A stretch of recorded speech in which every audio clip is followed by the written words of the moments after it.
All right, it's Adam Borden with Basstime on FaceTime, and I am sitting here with absolutely one of my original heroes, Mr. Todd Nelon.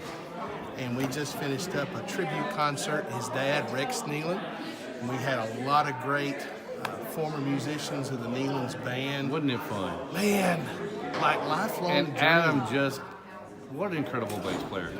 Killer. I loved it. I absolutely loved it. I appreciate that. I appreciate it very much.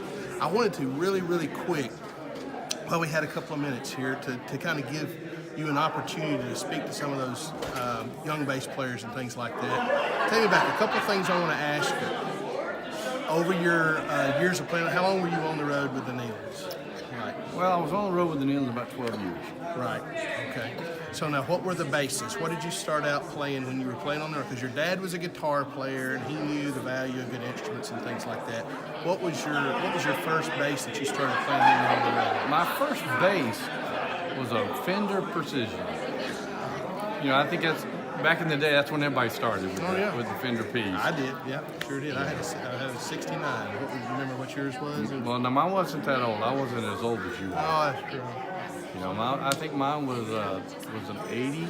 Yeah. No, I'm sorry. It was about a 75. 75 was what it was. Great. So you had the P bass there for a while. What did you move to after that?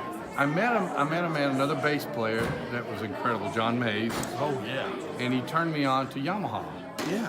So I went with a Yamaha 300, then I went to a 3000. So it's a BB 300 and a BB 3000. I love that 3000. Oh, listen, that was the bass that I saw you play the most. I remember the 300, but the one that I saw you play the most was the BB 3000. That nice small neck on it. Mm-hmm. Round body. Yes, I loved it. That was great. That was my favorite bass until now. Yeah. And so now you've got the Padula. The Padula, the 4-string. I got the Padula because of the Yamaha 3000. Why did you get the Padula because of the Yamaha 3000? I love the feel of the neck. Yeah. You know, it felt you can move easy on it. Yeah. That's what I like smooth. Some basses are hard. I don't like the really thick necks. People call that a clunky kind of Yeah, bass. I don't like that. You know, Yeah. and I haven't reached the stature of Brad. Yeah. That's for another video. Yeah. He'll have to explain that to you one day. Yeah. So that even on that 5-string, it's a good low profile neck, Yeah. and I enjoy that too. It's a fast, kind of neck. But that's a great line of basses. So I always viewed you, even though there were piano players and guitar players and stuff, I always kind of viewed you as the band leader for some reason. Number one, your daddy on the great, but that was beside the point. There you have it. But did you kind of view yourself, or were you kind of recognized as the band leader, or did you feel kind of that way as a bass player? Well, in ways, yes, I was, because honestly, Dad was He depended on you. yeah, and I hired the guys. But as I said tonight, what I always tried to do, which made me a better bass player, was hire the best musicians I could. And as we saw tonight, some of the pickers that we have, Oh yeah. second to none. Dale Jones and Stan Whitmire and Danny Crawford and Rabbit Easter and Vernon Lee and Aubrey Stevens. Good night. All of them still play. Some guys, when they get older, maybe they don't play for them, they kind of lose their chops. Yeah, but I got to say one thing. You know, we had Adam, he came in, he played, and what a phenomenal bass player he is. So there was one song we did tonight that my dad always did, Jesus is Alive and Well. I got to play it. I'm not letting all these guys go without me playing one. It's true. So we did an encore, and then Brad, I'm sorry, I'm so used to calling him Brad.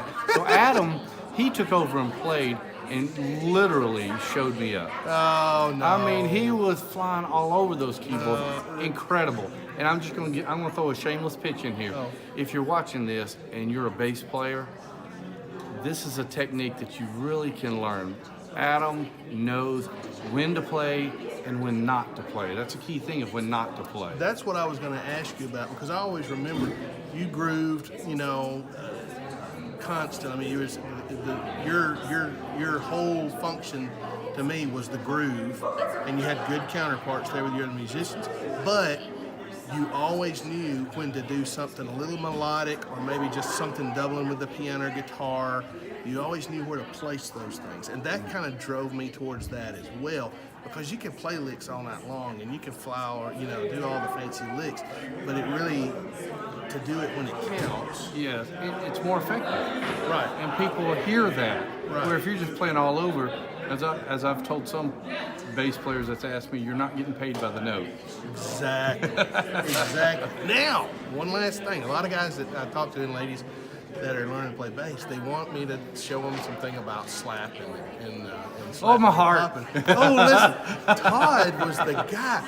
Their records back in the 80s, they would have some slapping, and some things like. And even if they didn't, Todd was putting some slapping in those songs. Man, I loved it. It was great, man. It was just when it was time, and like on Jesus is Alive and Well, that's one of those songs where you just putting those little things in there like that. It was timed just right. It wasn't overdone. So, if you had one word of advice for a bass player, as far as his role in the band, even if it's a piano and bass, or if it's with guitar players, steel players, drummers, xylophone, I don't know. What do you view as the primary role, and what would you say to bass players to keep in mind as a member of a band? Rhythm. You and the drummer need to be just like as one. Absolutely. Right on his kick, and you're playing. That's what we've always tried. We made sure that we were the rhythm. We were the foundation of the music. You're not a lead player. Say that again. You're not a lead player. You're there for rhythm. Yeah. You're there to hold it together. And that was the main thing. And my dad was a very good musician. Absolutely. He was a great guitar player. He ingrained that into my head too. Yeah, he was a big Merle Travis fan, and he George Schuffler. He loved cross-picking with George Schuffler. Cross-picking with George Schuffler. Well, this has been fun, Todd. I appreciate you spending some time talking to bass players, and man, I hope we get to do something like this again sometime. It'd be great. And I'll say it again. I know I'm repeating myself. Because he's getting old. It's getting old. You got to grade. If you're learning to play and you want to learn to play the right way, anybody can play. Anybody can sit there and just play everything they know. But if you want to learn the techniques, from slapping, from chords on bass, here's your man. Listen to it. He knows what he's talking about. I love this guy, and I really appreciate his playing. Thanks, Todd. I appreciate you very much, man. All right, be watching for more interviews like this, maybe in the future on Basstime.